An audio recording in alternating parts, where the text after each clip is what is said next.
we found ourselves in a unique position towards the end of July with the ransomware issue at the school district level. I'll precede my update on that for you with a little bit of history, if you don't mind.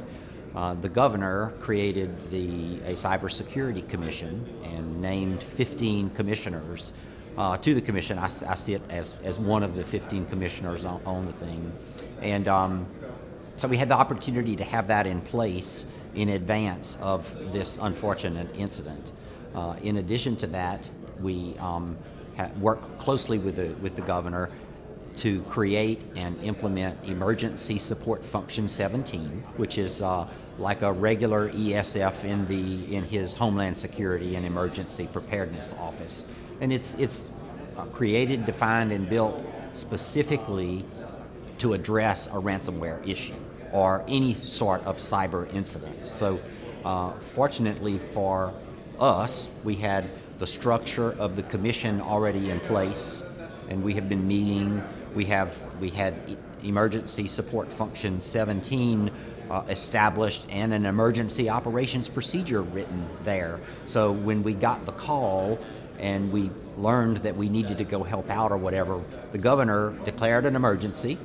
I think it was the first in the nation for him to declare that. And we were able to access all of these resources to come to the table and help us. So, we collected the evidence so that the forensic evaluation piece of it could move forward in its own way. A lot of my resources in the Office of Technology Services dispatched to go help on the ground and meet up with our partners. Companies sent people to help us, and they activated teams to come by and help us work through this process. The unfortunate issue surrounding this particular event was the fact that they decided to do it 2 weeks before school started.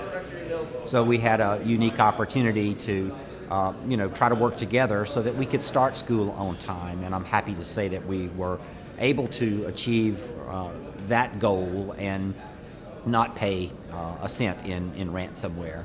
So we had a brief opportunity to update the governor, and he wanted to make sure that we could achieve that goal and supported anything and everything that we needed and wanted to make sure that it was a success.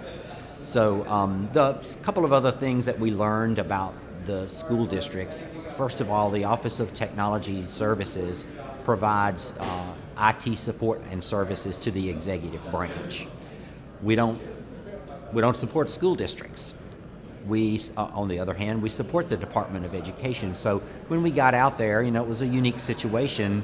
The district people really didn't know who we were and didn't really understand what all we had to do to make this right. So it forged just a really unique opportunity, and we made friends with all sorts of people in all of the school districts across the state, because we led conference calls with them early on after having identified a set of 6 or 7 phases of things that we wanted you to go do immediately, so you could determine whether you were or whether you did or did not have a problem.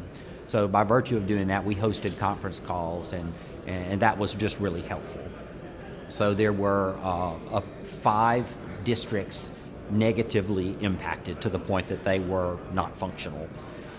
Utilizing the 7 phases that we created, we were able to prevent the ransomware from encrypting their data. So the phases were something that was a really quick win for us, and we prevented a much larger number of districts becoming impacted. So it was a very unique experience. We're better technologists as a result of having the opportunity to go out there and see what life is like at the school district level.